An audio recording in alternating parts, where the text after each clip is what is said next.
So not too long ago, I put up a poll on our channel, and please make sure you guys go vote on this poll. And I asked the audience, I said, should the Lakers move LeBron James by the trade deadline, right?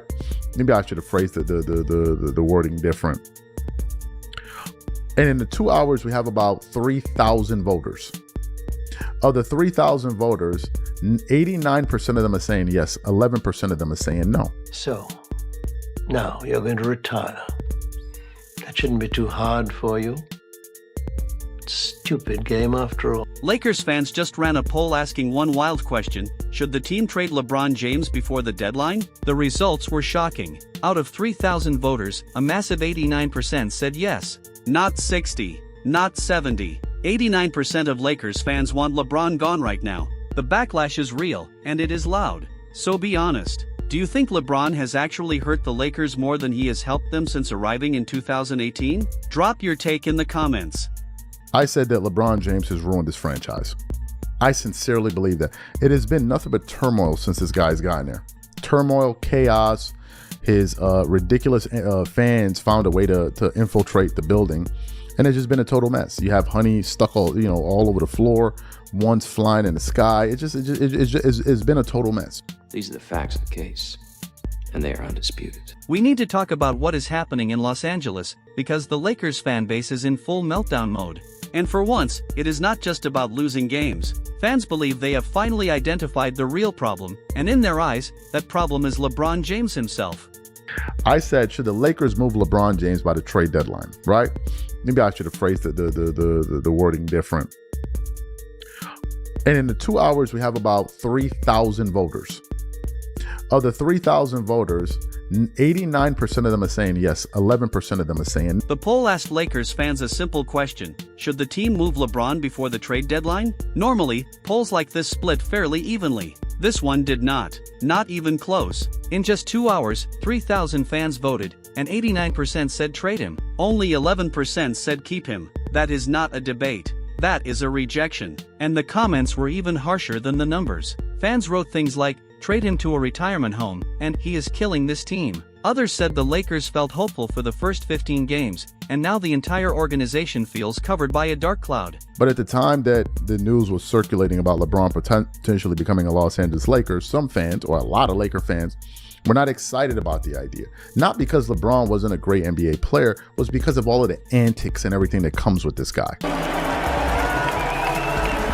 Let's talk about why this is really happening, because it goes far beyond wins and losses. When LeBron joined the Lakers in 2018, many real Lakers fans were not excited. Not because he was not great, but because they knew the chaos that follows him everywhere. And they were right. Since his arrival, the franchise has lived in constant turbulence. Coaches fired, rosters flipped, and front office decisions made to keep LeBron satisfied instead of building long-term stability. His fan base flooded Lakers spaces and labeled any criticism as hate, turning the culture toxic. This season proved what many fans had quietly believed. When LeBron went down with injury, something unexpected happened. Fans felt relief. The team finally played free basketball, not built around one 41-year-old star. Without him, the Lakers went 11-3. The ball moved, roles were clear, the defense worked, and the team looked alive. Luka Doncic controlled the offense, Austin Reeves thrived, and the young players finally mattered. It looked like the team fans had been waiting for. Then LeBron returned, and everything unraveled.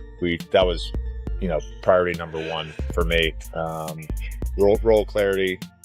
I think since we've gotten Bron back, we haven't been as organized offensively. Too many random possessions. So, that's on me. So it's those three things, defensive clarity, role clarity, and offensive organization. The impact was immediate. The Lakers' defensive rating jumped by nearly 10 points per 100 possessions. Chemistry vanished. Players who were confident suddenly looked lost. Losses piled up against teams they had handled easily just weeks earlier. LeBron's return was carefully timed too. He came back against Utah in back-to-back games, one of the weakest teams in the West. Yet his supporters celebrated like he rescued the franchise, flooding social media with praise while ignoring the context. The reality was simple. The Lakers did not look better when he returned. They looked broken again. He started playing with, of course, Austin Reeves. Immediately, you saw Austin Reeves' numbers take a hit. And then they started losing, right?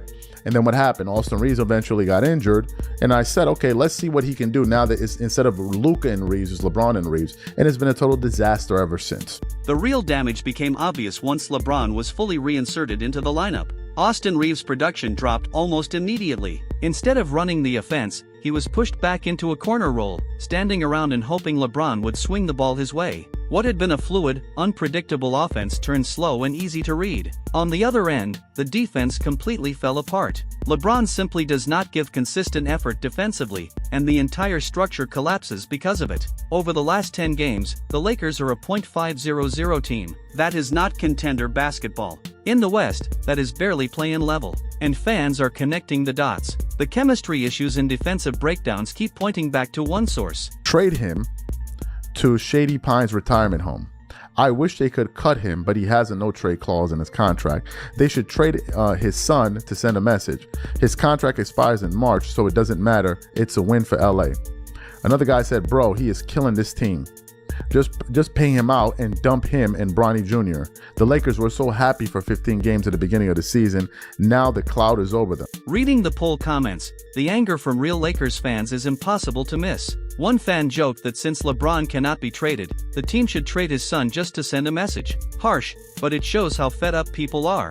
Another pointed out that LeBron's contract ends soon anyway, saying it is a win for the Lakers the moment he leaves. One comment cut even deeper, saying LeBron should be benched and his minutes reduced, but JJ Redick does not have the courage to do it. And that might be the real issue. The Lakers are afraid to make basketball decisions because of LeBron and his fan base. Right now, the franchise feels trapped by his presence.